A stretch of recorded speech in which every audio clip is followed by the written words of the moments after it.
16 मई को क्या होगा ये तो बाद की बात है, लेकिन फिलहाल जो परिस्थिति नजर आ रही है उसके केंद्र में मोदी हैं और बाकी राजनीति उनके आसपास घूम रही है।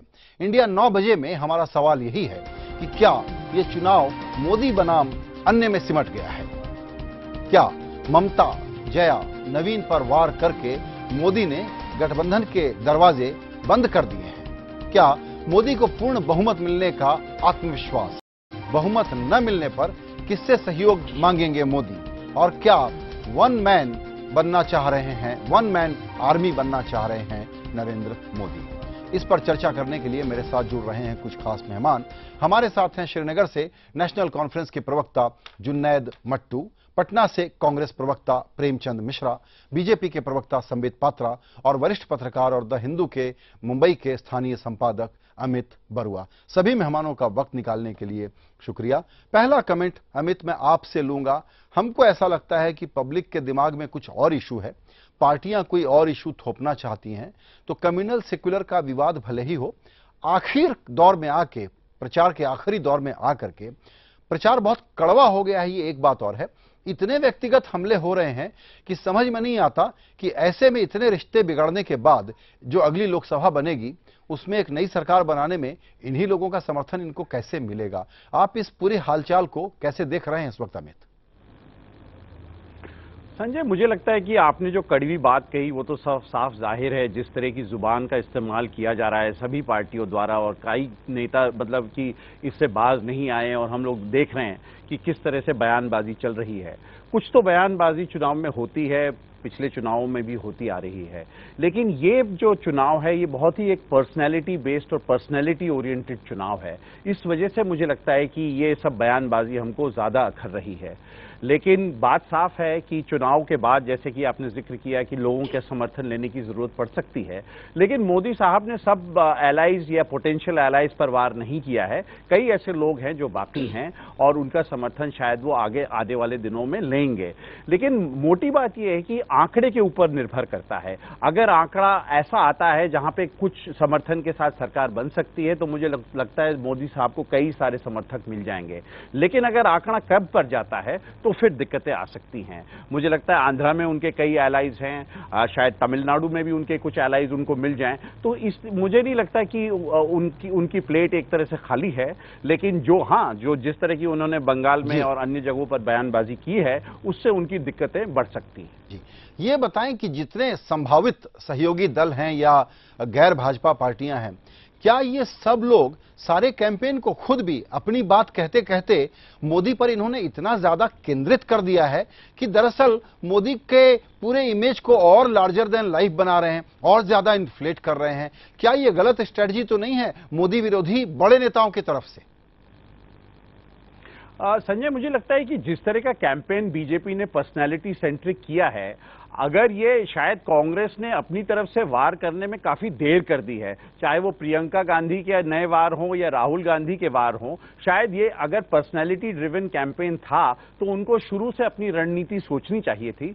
लेकिन अब बात साफ है कि चाहे प्रियंका गांधी अमेठी में कैंपेन करें या रायबरेली में कैंपेन करें, टेलीविजन चैनल्स और अन्य माध्यमों से ये बात साफ है कि ये सारी जनता के पास उनका संदेश पहुंच जाता है। और बात ये भी है कि चैनल का लाइव होने के बाद भी YouTube पर ये सारे वीडियोस मौजूद होते हैं, तो लोग कई चीजें देख लेते हैं। तो मेरा मानना यह है कि आज की तारीख में हमारी राजनीति में संयम की जरूरत है, लेकिन चुनावी दंगल में शायद नेताओं ने अपना संयम खो दिया है।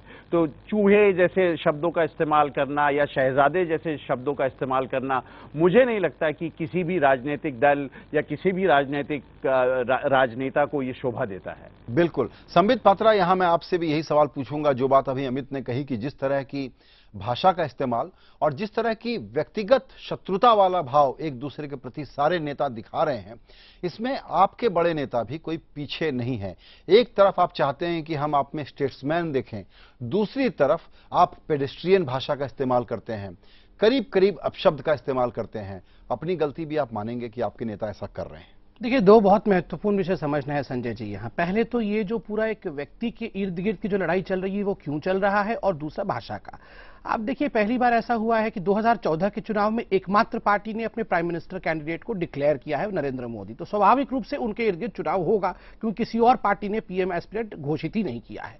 दूसरा विषय है, ये बहुत संजीदगी के साथ मैं रख रहा हूं कि देखिए, आप देखिएगा इस इलेक्शन को तो कहीं ना कहीं ऐसा लग रहा है और हो भी रहा है कि एक साधारण आदमी, जो हम कहते हैं चाय वाला, वो ऊपर से नीचे से उठता है ऊपर तक, मेहनत से धूल धूसर से गुजरता हुआ यहां तक आता है। और वो किससे लड़ रहा है? वो लड़ रहा है एक रजवाड़े परिवार से, जो 60 वर्षों तक एक ही परिवार का वर्चस्व रहा है। तो स्वाभाविक रूप से जब यह अटैक होता है, केवल इंडिया में ही नहीं, पूरे विश्व में कहीं के परिवार पे एक साधारण व्यक्ति अटैक करता है, तो जो बौखलाहट हमें देखने को मिल रही है। अटैक के देखिए, संबित सवाल पूछने का वो सवाल, एक मिनट, सीधा सवाल।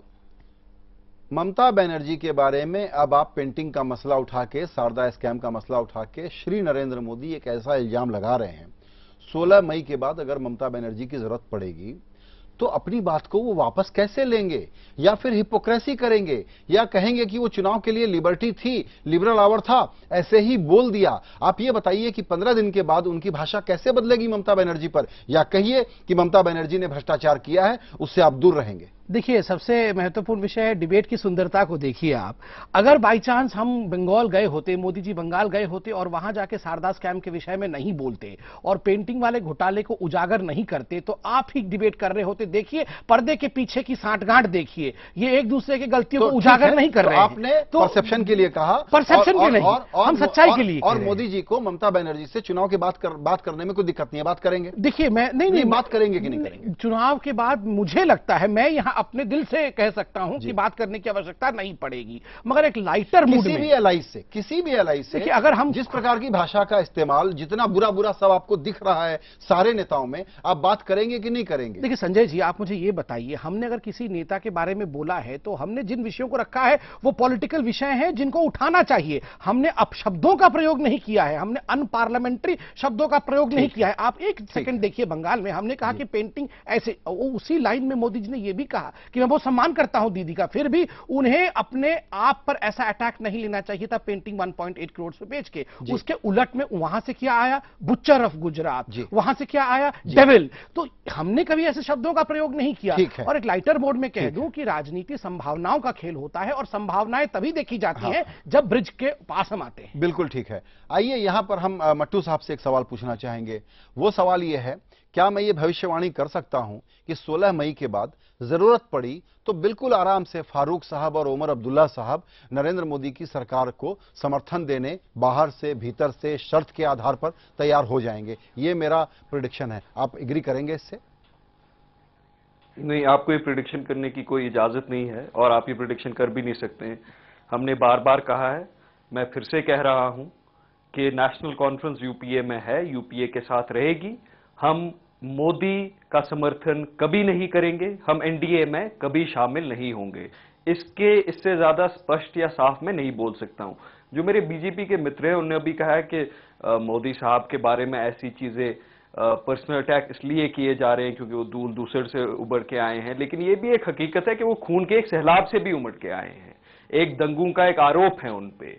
तो अगर वो चाहते हैं कि लोग उन पे पर्सनल अटैक ना करें, वो तो इतने सालों से शहजादा बोल रहे हैं। उनकी स्पीचेस देखिए आप मोदी साहब की, क्या वो लगता है कि एक प्रधानमंत्री बनने का स्टैचर रखते हैं जिस हिसाब की वो स्पीचेस देते हैं? सार्केज्म होना, ये अल्फाजों का इस्तेमाल करना, एक लैंग्वेज, एक जुबान को तोड़ मरोड़ना एक सियासत में माना जाता है। लेकिन आप मोदी साहब की स्पीचेस को देखिए, उनकी तकरीरें देखें आप, उनके वो व्यक्तिगत तौर पे हर एक लीडर को अटैक करते हैं। ममता बनर्जी को उन्होंने बंगाल में कुछ देर पहले उनकी सराहना की, उनकी तारीफ की। अब जब उनको समझ आ गया कि ममता बनर्जी उनका समर्थन नहीं करेगी, तो अब जाके उन पे पर्सनल अटैक किया। वो हर एक बंदे पे पर्सनल अटैक करेंगे। उनने ये भी कहा, एक बहुत संगीन इल्जाम है उन पे, वो माने या ना माने, लेकिन इल्जाम गुजरात दंगों का है। और जब मुसलमानों के जो सेंटिमेंट्स है उनकी बात आई, उन्होंने कहा तो गाड़ी के नीचे कुत्ते का बच्चा भी आ जाए, उसमें ज्यादा से ज्यादा थोड़ी तकलीफ होती है। तो ये मोदी साहब ने शुरू किया है, वो तैयार होने चाहिए इन चीजों के लिए। मट्टू साहब, आपने एक बड़ा मुद्दा उठाया है कि जो प्रधानमंत्री बनने वाले हैं उनकी भाषा कैसी होनी चाहिए, और प्लस आपने अपनी पोजीशन साफ कर दी है। इस पर आप संबित रिएक्ट करिएगा, लेकिन अभी प्रेमचंद मिश्रा जी के पास चलते हैं। मिश्रा जी, आपसे मेरा सवाल दो है। पहला, इतनी देर से प्रियंका गांधी को अमेठी रायबरेली के नाम पर निकाल करके अब जो सीधे मोदी पर व्यक्तिगत हमले कर रही हैं, वो क्या इससे आपको फायदा हो रहा है? पहली बात। दूसरी बात, क्या जो पार्टी ये गुमान करती थी कि हम तो विपक्ष के नेता का कभी नाम नहीं लेते, वो इतने ज्यादा व्यक्तिगत रूप से नाम ले करके, अडानी तक का नाम लेकर के जो बयान आ रहे हैं राहुल और प्रियंका की तरफ से, क्या ये आप लोगों की तरफ से घबराहट का सबूत नहीं है? नहीं, मैं इसे घबराहट नहीं मानता हूं। जिन परिस्थितियों में इन चुनाव की कैंपेनिंग चल रही है और जो लेवल में कैंपेनिंग है, मैं समझता हूं इन बातों का उल्लेख जनता के बीच में होना आवश्यक है कि ये कौन लोग हैं, ये इनकी टीम क्या है, इनके बैकग्राउंड क्या है और इसमें कौन लोग पर्दे के पीछे से खेल कर रहे हैं। तो आप अगर किसी व्यक्ति को प्रधानमंत्री का पद का उम्मीदवार घोषित करके चुनाव मैदान में जा रहे हैं और उस व्यक्ति की छवि कहीं न कहीं विवादित है, समाज में एक बड़े वर्ग में एक्सेप्टेंस नहीं है, लोगों के एक बड़े हिस्से में अविश्वास है और वो व्यक्ति उसके लिए अपने आप को माफी मांगने को तैयार नहीं है, ठीक है, जनता तय करेगी। और जिस तरह से कैंपेनिंग में, जैसे हमारे भट्ट जी ने कहा, जो कैंपेनिंग में जिस भाषा का प्रयोग वो कर रहे हैं, अगर आप किसी बड़े पद के उम्मीदवार हैं तो आपकी भाषा भी शालीन होनी चाहिए। आप सिर्फ सैटेरिकल बातें कर रहे हैं, मजाक उड़ाना है और व्यंग्यात्मक लहजे में आप आलोचना करते हैं। आपने आज तक कभी समस्या का समाधान या अपना कोई विजन क्लियर नहीं किया इस देश के सामने कि आप प्रधानमंत्री अगर बनते तो क्या करेंगे। स्वाभाविक है आपके ऊपर आपकी जो विशेषताएं हैं वो आप प्रचार माध्यमों से तो लोगों को बता ही नहीं, विज्ञापन के द्वारा, लेकिन जो आपकी वास्तविक तस्वीर है वो बताना हमारा धर्म बनता है और इसलिए चूंकि आप सामने उम्मीदवार बन के आए हैं तो हमने वो बताया है। दूसरा, जहां तक प्रियंका जी का सवाल है, प्रियंका जी की शख्सियत ही है कि वो अगर एक किसी कंस्टिट्यूंसी में भी काम करे तो उनकी बातों को राष्ट्रीय स्तर पर पूरे देश में वो बात जाती है। चीज जी बिल्कुल। और यह कहना कि एक रजबाड़ा परिवार, राजा परिवार, इस देश को समझना होगा। अगर 60 साल के करीब अगर हम सत्ता में हैं तो जनता के विश्वास, समर्थन के चलते हैं। बिल्कुल ठीक मिश्रा जी, आपने अपनी बात रखी है। बिल्कुल आपने अपनी बात रखी है। संबित, बिल्कुल 20 सेकंड में आप ये बताइए, इन्होंने जो एक मुद्दा उठाया कि कहीं मोदी जी एक अच्छे कम्युनिकेटर हैं, इसलिए जरूरत से ज्यादा ओवर कॉन्फिडेंट होकर के थोड़ा सा ज्यादा सरकाज़म, थोड़ा कुछ हल्की बात, थोड़ा जरूरत से ज्यादा कटाक्ष, थोड़ा सा निजी तलखीपन ओवरडू तो नहीं कर रहे? चलिए, मुझे 30 सेकंड दीजिए आप, मैं दोनों का आंसर करना चाहता हूं, दोनों ने हमारे खिलाफ कहा है। पहले तो मैं मट्टू साहब के पास जाऊं। देखिए, आपको याद होगा अभी 2-3 दिन पहले फारूक साहब ने भी और ओमर अब्दुल्ला ने कुछ बयान दिए थे। ओमर अब्दुल्ला ने कहा था कि मैं नरेंद्र मोदी को प्राइम मिनिस्टर के रूप में देखूं, इससे बेहतर होगा मैं पाकिस्तान चला जाऊं। देखिए, वो चीफ मिनिस्टर हैं, उनके मुंह से ये पाकिस्तान चला जाऊं ब्लास्फेमस है। वो ये कह सकते थे कि प्रधानमंत्री, ये चर्चा हो चुकी है ये बात। संजय जी, मुझे क्योंकि उन्होंने आक्रमण किया है तो मुझे प्लीज कंप्लीट करने दीजिए। वो कह सकते थे कि मैं कहीं नहीं जाऊंगा मातृभूमि छोड़ के, ये मेरा देश है, मैं यहीं रहूंगा, चाहे मेरा भाई, मेरे देश का नरेंद्र मोदी वो प्रधानमंत्री बने या ना बने। बट उन्होंने पसंद किया कि वो पाकिस्तान चले जाएंगे। ठीक उसी प्रकार उनके पिता ने भी कहा कि अगर नरेंद्र मोदी को आपने चुना तो कम्युनल हो जाएगा और कश्मीर पाकिस्तान चला जाएगा। ये पाकिस्तान जाने की जल्दी क्यों है अब्दुल्ला फैमिली में?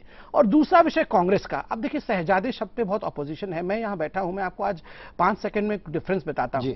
मेरे पिता भी मुझे शहजादा कहते हैं। अगर मैं क्लास में फर्स्ट आता हूं तो मुझे लगता है कि जब ये कहते हैं कि ये हमारे शहजादे हैं तो सीना चौड़ा हो जाता है। एक सेकंड, तब सीना चौड़ा हो जाता है। और जब मैं फेल होता हूं और ये कहते हैं कि ये शहजादा है तो मैं खुद ही दुखी हो जाता हूं। भाषा पर हम लोगों ने काफी बात कर ली। पूछिए कांग्रेस से कि क्यों इनको इतना शहजादे से चिढ़ है? क्या राहुल गांधी फेल हो गए? जी, आज के मूल सवाल पर लौटता हूं। अमित, आपसे एक फाइनल टेक चाहिए। उसकी समरी मैं ये देता हूं आपको कि मोदी बनाम रेस्ट हम क्यों कह रहे हैं। हम इसलिए कह रहे हैं कि ममता बनर्जी बनाम मोदी, जयललिता बनाम मोदी, मायावती के बारे में मोदी जी ने बहुत ज्यादा आक्रमण नहीं किए हैं, नवीन पटनायक के बारे में जनरल टर्म में बोला है।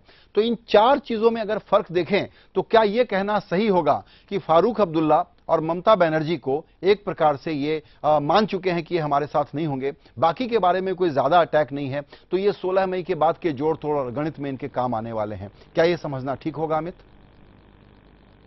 जी, मुझे लगता है संजय कुछ हद तक ये ठीक होगा कि सब आकलन करके आगे गाड़ी बढ़ रही है। तो जिस तरह के आंकड़े आएंगे उस पर कई चीज़ें निर्भर करेगी। लेकिन नेशनल कॉन्फ्रेंस के स्पोक्समैन ने जो आपके प्रोग्राम पे बड़े साफ तौर पे कहा है, तो शायद पहले एनडीए में नेशनल कॉन्फ्रेंस रही है, लेकिन अब शायद उन्होंने जो स्पष्टीकरण दिया है उसकी वजह से ये साफ है कि शायद वो उनके साथ नहीं जाएंगे। लेकिन राजनीति का मजा यही है कि कई लोग जो बातें कहते हैं एक आध दिल में पलट भी जाते हैं, तो पलटवार होता है। और हम इस 16 मई को ये देखेंगे और 16 मई के बाद कि किस तरह के राजनीतिक परिवर्तन हमारे देश में आएंगे, कौन किसके साथ जाएगा, कौन किसके साथ बैठेगा। मुझे लगता है ये राजनीति शायद दिलचस्प होगी। बिल्कुल, चुनाव के पहले की बात अलग है, बाद की बात अलग होगी। इसीलिए कहा जाता है कि आर्ट ऑफ पॉसिबल जो चीज है उसी को राजनीति कहते हैं। सभी मेहमानों का इस चर्चा में शामिल होने के लिए बहुत शुक्रिया।